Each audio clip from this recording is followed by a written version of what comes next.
Student welcome to my channel एच उम्मीद आप सब खैरियत से होंगे। तो आज हम यूनिवर्सिटी ऑफ एजुकेशन के बीएस बॉटनी के 7th सेमेस्टर प्लांट इकोलॉजी के पेपर को डिस्कस करने जा रहे हैं। तो ये बेसिकली ये प्लांट इकोलॉजी 2 का पेपर है जो कि लास्ट ईयर हुआ था। तो आज हम उसको डिस्कस करने जा रहे हैं। बीएस बॉटनी का प्लांट इकोलॉजी का 7th सेमेस्टर का ये पेपर है। तो 7th सेमेस्टर के प्लांट इकोलॉजी 2 के पेपर में लास्ट ईयर सबसे पहले ये शॉर्ट क्वेश्चन था, ऑब्जेक्टिव और सब्जेक्टिव में पेपर था। तो सब ऑब्जेक्टिव तो मैं आपको साथ डिस्कस नहीं कर सकती, लेकिन सब्जेक्टिव अगर किसी को ऑब्जेक्टिव चाहिए होगा तो मैं मेंशन कर दूंगी कि फ़लाँ चैप्टर में से ये एमसीक्यूज़ आए थे।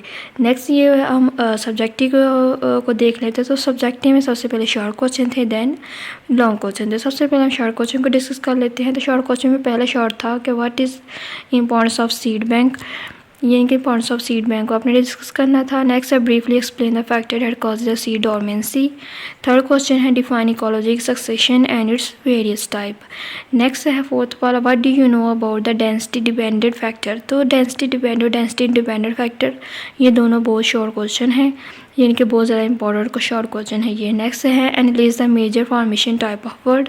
नेक्स्ट है डिफाइन पॉपुलेशन इकोलॉजी। तो बेसिकली पॉपुलेशन इकोलॉजी की डिफ़ाइन करनी थी और उसके बारे में आपको रिलेटेड थोड़ा सा लिखना था।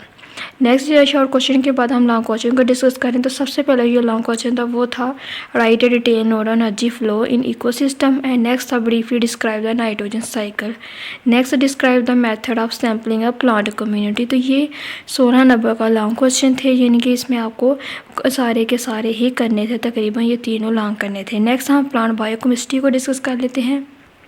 तो प्लांट बायोकेमिस्ट्री 2 में इस बार 7th सेमेस्टर के बीएस बॉटनी के प्लांट बायोकेमिस्ट्री 2 में बेसिकली सबसे पहले जो था वो शॉर्ट क्वेश्चन था वो था give the role of citrate shuttle, यानी कि सीट्रेट शेल्टर के बारे में आपको बताना था। तो सीट्रेट शेल्टर बेसिकली इसकी डायग्राम भी बनानी थी, यानी कि 2 नंबर का ये नहीं कि आपने सिर्फ 2 ही लाइनें, लेकिन इसकी डायग्राम भी बनानी थी और साथ में आपको इसका डिफाइन करना था, इसका रोल बताना था। नेक्स्ट है during transcription what is the significant of TATA box sequence. तो बेसिकली ये जेनेटिक्स का क्वेश्चन था, ये बेसिकली डीएनए ट्रांसक्रिप्शन वाले चैप्टर में से।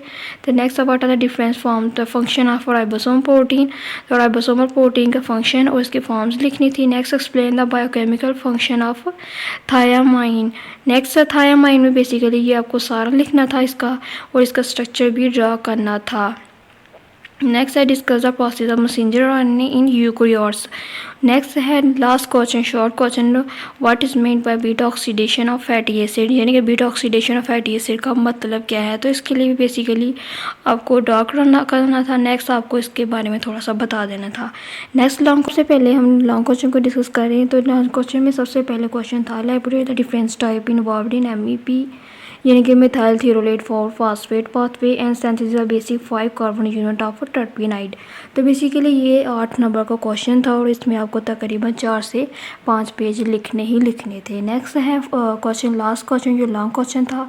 Next explain the enzymatic process of DNA replication, यानी कि डीएनए रेप्लिकेशन में जितने भी एंजाइम थे उन सबको डिस्कस करना था। नेक्स्ट उसके साथ आपको डायग्राम भी बनानी थी क्योंकि 8 मार्क्स का ये क्वेश्चन था। तो आई होप आज आपको उम्मीद है ये वीडियो आपकी हेल्प करेगी इस बार के पेपर्स में जो कि होने हैं अभी तक। और कमेंट बॉक्स में ये ज़रूर बताइएगा जिनको अगर प्लांट बायोकेमिस्ट्री के MCQs के बारे में जानना हो और या प्लांट इकोलॉजी के MCQs के बारे में जानना हो कि किस किस चैप्टर में से मोस्ट इम्पॉर्टेंट क्वेश्चन आए थे।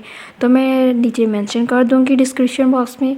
तो आप मुझे कमेंट में ज़रूर बताइएगा कि इस बार आपका पेपर कैसा हुआ और इसमें कितने शॉर्ट क्वेश्चन थे वो सेम थे, क्योंकि काफ़ी सारा पेपर सेम ही होता है ऑलमोस्ट, यानी कि सेम का मतलब यही है कि उसी चैप्टर से ज़्यादा बनता है। जैसे कि आपने देखा डीएनए रेप्लिकेशन, तो डीएनए रेप्लिकेशन में से क्वेश्चन आने ही आने हैं तकरीबन 3 से 4। नेक्स्ट है दूसरा क्वेश्चन है वो है अमाइनो एसिड्स वाला, उसमें तो आने ही आने हैं। नेक्स्ट है आपने राइबोसोम्स वाले, यानी कि सिंथेसिस ऑफ ट्रांसक्रिप्शन और ट्रांसलेशन सिंथेसिस करनी है दोनों की।